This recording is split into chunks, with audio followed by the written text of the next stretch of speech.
Shalom, selamat kita bertemu lagi dalam seri Seminar Wahyu Pengharapan. Semoga setiap seri akan menyediakan pencerahan yang lebih nyata dan membawa kita untuk lebih bersedia menyambut kedatangan Yesus yang kedua kali, karena Wahyu adalah pernyataan tentang Yesus Kristus dan rencananya untuk membawa kita pulang ke surga.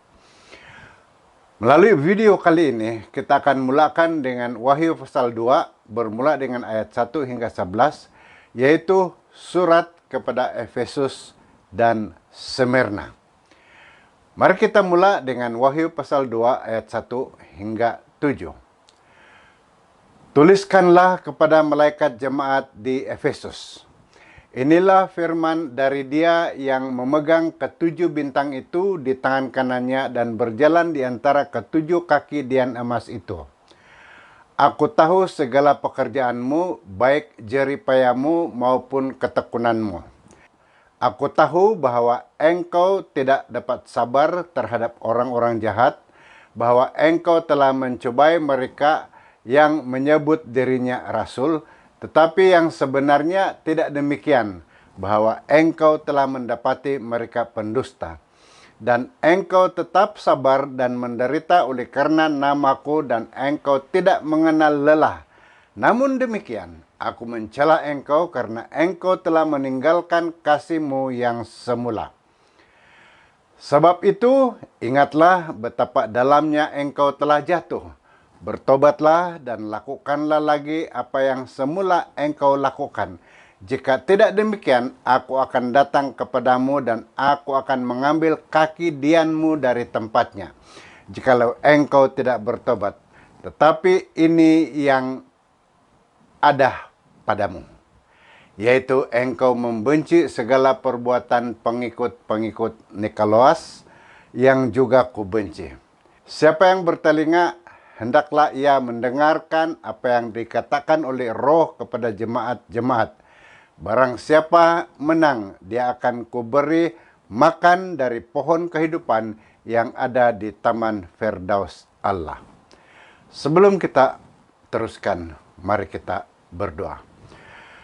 Bapa di surga, ketika kami meneruskan seri pelajaran dari kitab Wahyu, urapi kami dengan Roh Kudus Tuhan. Biarlah engkau gunakan saya untuk menyampaikan dengan terbaik, agar menjadi berkat bagi setiap yang menonton rancangan ini. Terima kasih karena engkau sentiasa bersama kami. Dalam nama Yesus kami berdoa. Amin. Kota Efesus, kota pertama di mana gereja pertama telah menerima surat yang dari Yesus. Kota ini terletak di pesisiran pantai bagian barat wilayah yang ketika itu berada di bawah pemerintahan Roma dan dikenali sebagai wilayah Asia. Kota ini telah mengekalkan budaya Yunani, yaitu budaya Helenistik, walaupun kini berada di bawah pemerintahan Rom. Efesus memainkan peranan penting dalam penyebaran agama Kristen. Bermula pada abad pertama tahun Masehi, orang Kristen terkenal seperti Paulus dan Yohanes mengunjungi dan menegur kegiatan penyembahan atau pemujaan Dewi Artemis.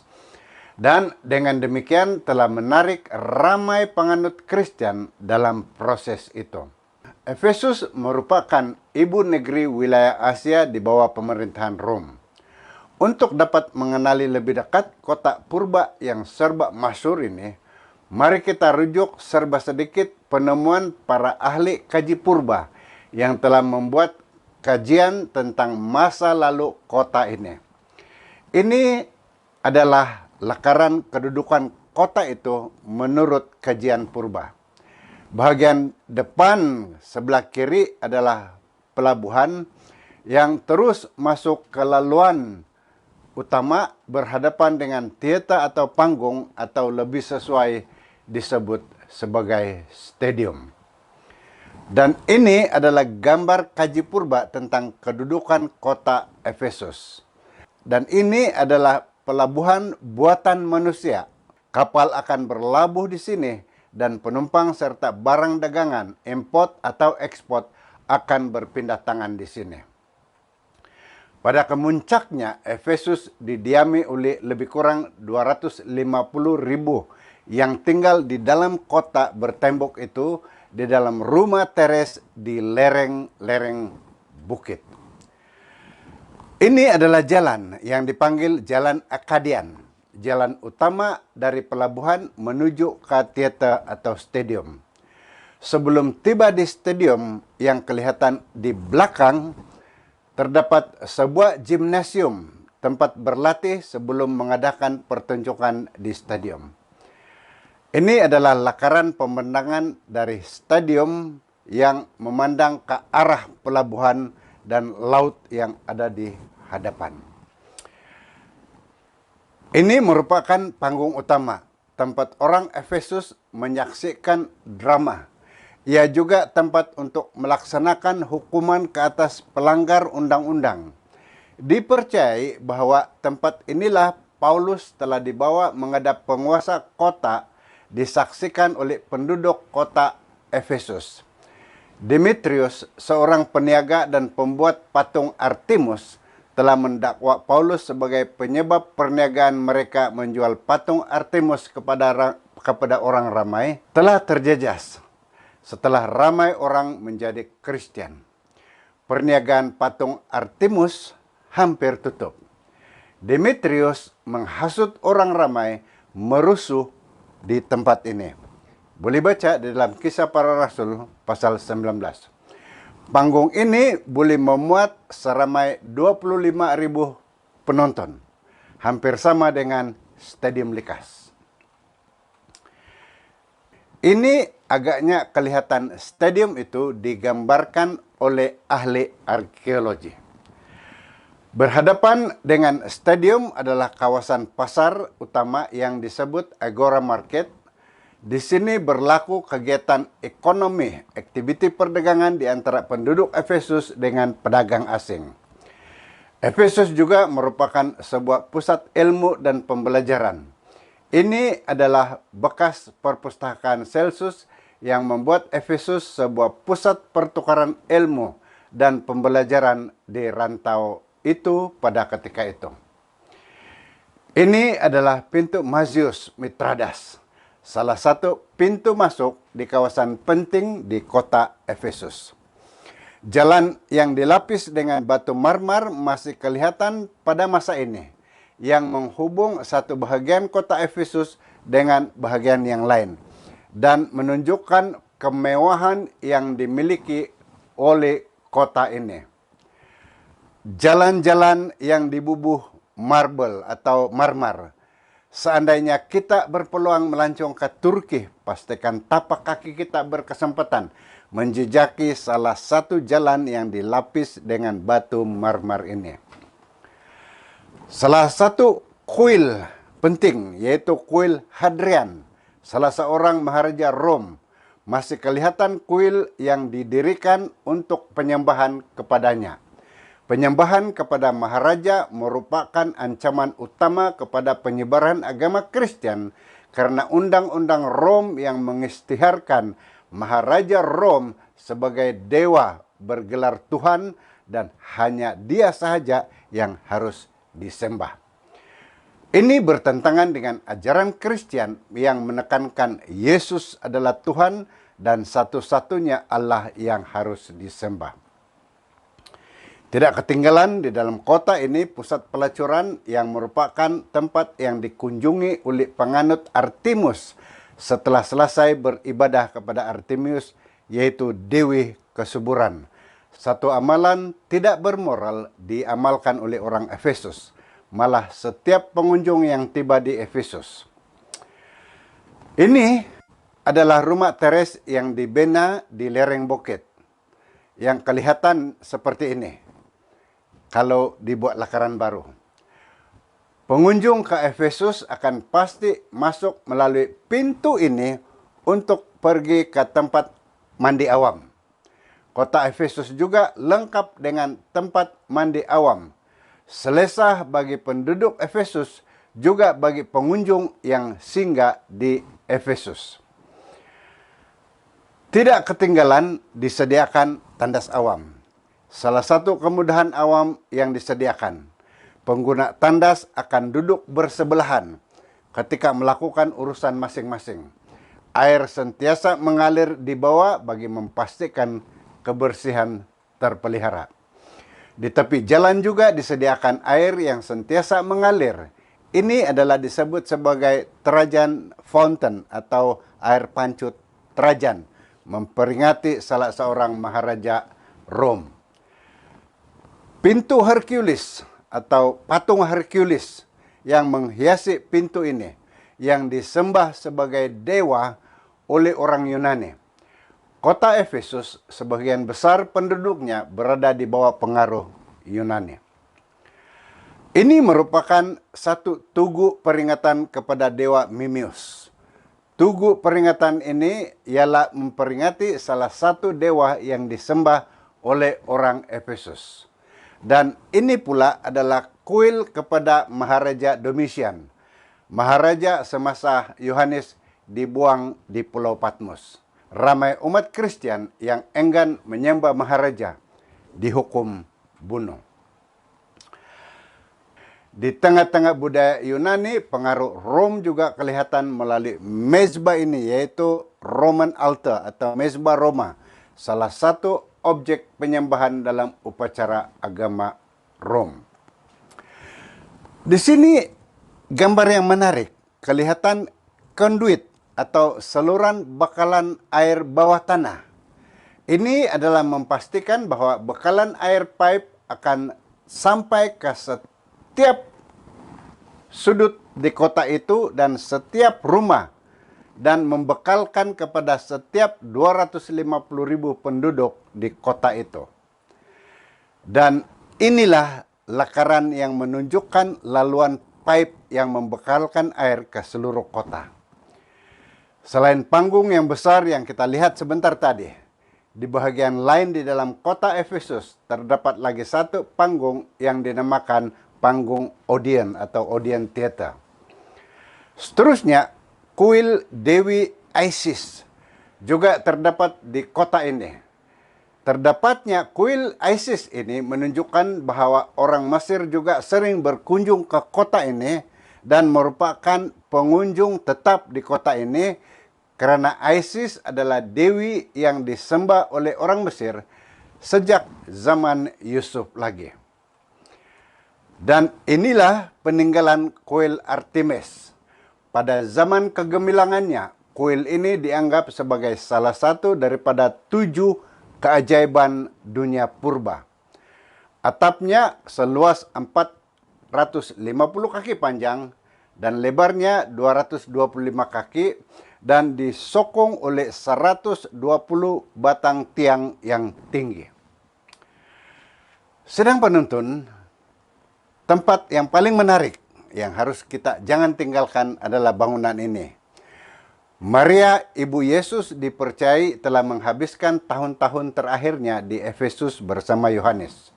Ingat, Yesus telah mengamanahkan ibunya kepada Yohanes untuk dijaga. Rumahnya dan makam Yohanes dapat dikunjungi di sana hari ini. Dan tempat inilah berupa rumah Maria. Sehingga hari ini, tempat ini telah menjadi tarikan para pelancong. Dan ini pula merupakan bekas bangunan gereja yang diberi nama Saint John Basilica. Tradisi mengatakan bahwa gereja ini dinamakan bagi memperingati Yohanes.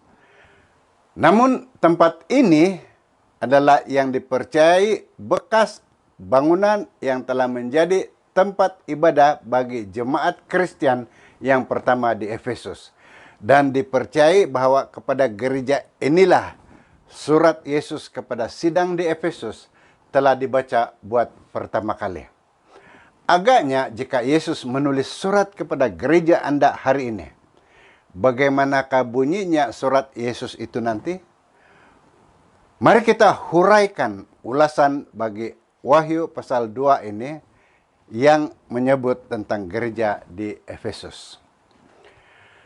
Pertama, ayat 2 bermula dengan satu pujian. Dia mengerti pekerjaan jerih payah ketekunan dan ketidaksabaran jemaat di Efesus terhadap orang-orang jahat. Pekerjaan yang mereka lakukan bermaksud bahwa Yesus mengetahui kegiatan atau tindakan jemaat di Efesus yang memantulkan tabiat moral mereka. Jerih payah menggambarkan kelelahan yang disebabkan oleh kegigihan dan kesungguhan mereka bekerja. Tidak sabar terhadap orang-orang jahat. Artinya satu gambaran mengenai sikap tegas oleh jemaat Efesus terhadap ajaran-ajaran salah yang terdapat di kalangan mereka. Mencubai yang menyebut dirinya rasul, maknanya menggambarkan usaha sidang Efesus dalam menyelidiki tuntutan-tuntutan dan ajaran-ajaran para rasul palsu. Umat di Efesus telah meninggalkan kasih yang mula-mula merujuk kepada keadaan pertama kali mereka menerima Injil. Apabila mereka dengan penuh semangat dan kasih kepada Tuhan telah menerima Injil itu dengan sepenuh hati. Namun para rasul palsu telah membawa dua pahaman yang mengancam jemaat di Efesus, yaitu pahaman dekotisme dan pahaman gnostisisme. Apakah pahaman dekotisme? Ia berupa ajaran sesat Kristen dan salah satu doktrin sektarian Kristiani yang paling awal. Menegaskan bahwa Kristus tidak mempunyai tubuh yang nyata atau semula jadi semasa hidupnya di bumi. Seterusnya mereka menolak kebangkitan dan kenaikan Kristus ke surga. Manakala pahaman gnostisisme pula merupakan satu doktrin yang mengajar bahwa dunia diciptakan dan diperintah oleh ketuhanan yang lebih rendah, demigod, dan bahwa Kristus adalah utusan makhluk ilahi tertinggi yang terpencil.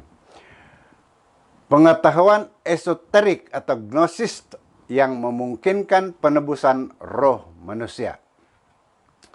Jadi ayat yang berkata membenci perbuatan para pengikut Nikolaus menunjukkan penolakan jemaat Efesus kepada pahaman ini, yaitu pahaman gnostisisme.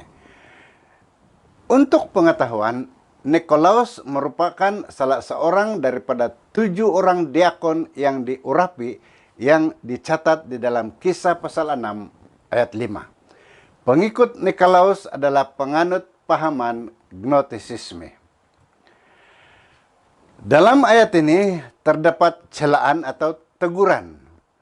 Meninggalkan kasih yang mula-mula wujud menggambarkan penyimpangan atau pudarnya kesucian iman dan kasih sejati terhadap Tuhan, kebenaran dan sesamanya.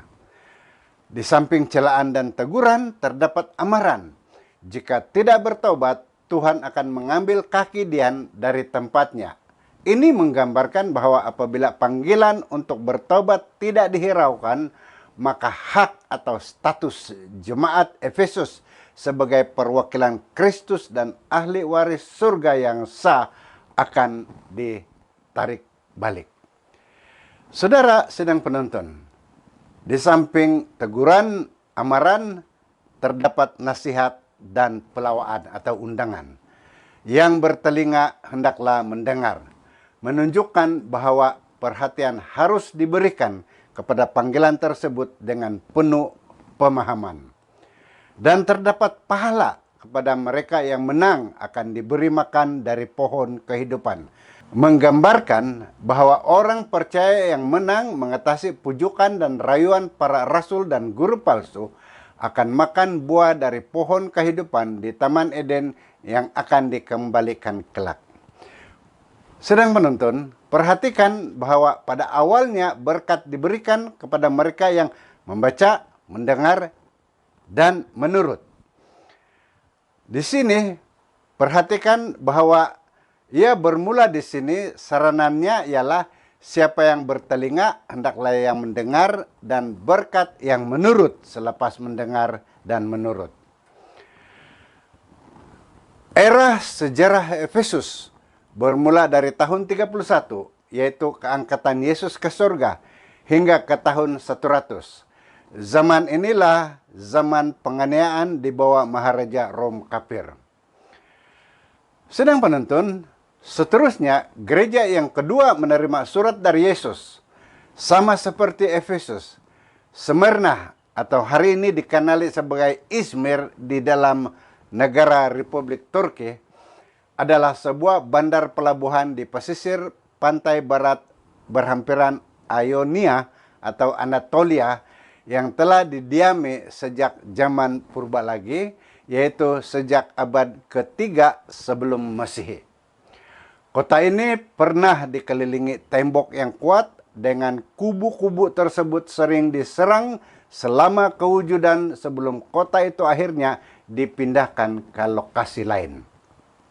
Selain itu, Smyrna adalah sebuah kota Yunani terletak di lokasi strategik pesisir Laut Aegean.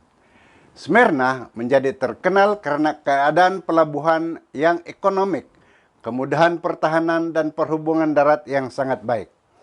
Gereja di kota inilah surat yang kedua ditujukan. Sistem bekalan air merupakan satu kemudahan penting yang harus disediakan. Ini adalah salah satu sistem bekalan air yang boleh dikatakan sebagai canggih pada zaman itu. Tempat khusus untuk menjalankan kegiatan ekonomi yang selalunya dipanggil Agora Market. Banyak produk berganti tangan di sini. Kota-kota besar dalam era yang dipengaruhi oleh budaya Yunani tidak akan lengkap tanpa adanya panggung yang disediakan bagi menyediakan tempat-tempat berhibur. Di samping itu juga panggung ini dijadikan tempat menjalankan hukuman bagi para pesalah atau pelanggar undang-undang. Dan juga tempat perhimpunan orang awam apabila tiba masa mereka berhimpun untuk mengadakan pertemuan umum bersama para penguasa kota. Wahyu 2 ayat 8 hingga 11. Kita baca. Dan tuliskanlah kepada malaikat jemaat di Smyrna. Inilah firman dari yang awal dan yang akhir, yang telah mati dan hidup kembali. Aku tahu kesusahanmu dan kemiskinanmu, namun engkau kaya, dan fitnah mereka yang menyebut dirinya Yahudi, tetapi yang sebenarnya tidak demikian. Sebaliknya mereka adalah jemaah iblis. Jangan takut terhadap apa yang harus engkau derita. Sesungguhnya iblis akan melemparkan beberapa orang dari antaramu ke dalam penjara, supaya kamu dicobai, dan kamu akan beroleh kesusahan selama 10 hari. Hendaklah engkau setia sampai mati, dan aku akan mengurniakan kepadamu mahkota kehidupan. Siapa bertelinga, hendaklah ia mendengarkan apa yang dikatakan Roh kepada jemaat-jemaat. Barang siapa menang, ia tidak akan menderita apa-apa oleh kematian yang kedua. Mari kita ikuti ulasannya. Kota ini terkenal di Asia Kecil karena kedudukannya sebagai pusat perdagangan. Sangat harum. Artinya Smyrna ialah sangat harum, sehingga membuat Maharaja Konstantin bertindak bertaubat dan menjadi Kristen pada tahun 323. Dan dia memindahkan ibu kotanya di daerah Turki sekarang ini. Seterusnya mengakhiri penganiayaan terhadap orang Kristen. Dia juga menyokong pekabaran Injil. Tidak terdapat catatan sejarah bila dan oleh siapakah jemaat Smyrna itu dimulakan. Namun walaupun penganiayaan bertambah dahsyat, namun gereja ini yang bergelar parfum atau minyak wangi karena daya tarikannya yang membuat ramai penduduk setempat menjadi Kristen. Dan hal ini membuat pihak berkuasa Rom untuk meneruskan penganiayaan terhadap umat Kristen. Sumber berita yang awal dan yang akhir menunjukkan sifat keesaan dan kekekalan Tuhan Yesus Kristus yang mati dan hidup kembali, menggambarkan kebangkitan Yesus Kristus yang merupakan jaminan kebangkitan bagi mereka yang percaya. jaminan untuk Anda dan saya. Terdapat pujian juga bagi Smyrna. Aku tahu kesusahan dan kemiskinanmu, namun engkau kaya, dan fitnah mereka yang menyebut dirinya orang Yahudi, tetapi sebenarnya adalah jemaat iblis. Ini menggambarkan bahwa zaman sidang Smyrna terkenal dengan abad di mana ramai umat Kristen mati syahid. Dikatakan, aku tahu kesusahanmu, menggambarkan penderitaan dan kesulitan yang dialami oleh umat percaya karena penganiayaan yang dianjurkan oleh beberapa maharaja Rom seperti Maharaja Trajan, Hadrian, Marcus Aurelius, Decius, Valerian, dan Diocletian, bermula dari tahun 284 hingga 305. Kemiskinan menunjukkan atau merujuk kepada keadaan ekonomi yang tidak seimbang dengan kota-kota lain yang di sekeliling kota Smyrna. Namun di dalam kemiskinan, namun kaya katanya, menunjukkan kekayaan rohani atau iman dalam agama yang sangat semerbak karena kasih dan penyerahan mereka. Namun di sini ada fitnah mereka. Ini menggambarkan celaan dan penghinaan yang ditujukan kepada Tuhan dan umatnya oleh mereka yang menyebut dirinya orang Yahudi, menggambarkan orang yang mengaku melayani tetapi sebenarnya melayani setan. Orang Yahudi ketika ini ramai yang memfitnah umat Kristen yang awal.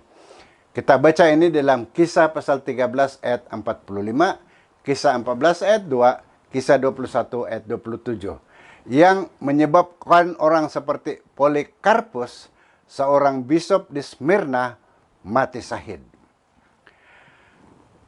Jemaat iblis artinya menunjukkan rumah-rumah ibadat orang Yahudi yang telah dijadikan pusat atau tempat bagi para penuduh umat Tuhan sendiri.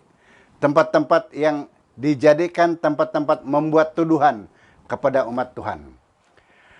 Namun bagi Smyrna ada nasihat di sini. Jangan takut terhadap apa yang akan diderita atau dialami. Tidak perlu takut katanya akan penganiayaan karena itu akan menjadi alat untuk menguatkan dan membuktikan kemurnian iman. Yakobus pasal 1 ayat 2, Matius pasal 5 ayat 10 hingga 12. Dan Kristus akan memberi kekuatan untuk melawan pencobaan. Filipi 4 ayat 13. Iblis akan melemparkan ke dalam penjara. Maksudnya menggambarkan keadaan di mana penganiayaan yang dilancarkan oleh pemerintah Empire Rome terhadap umat Kristen karena mereka menolak menyembah dewa Romawi dan juga maharaja yang dianggap dewa.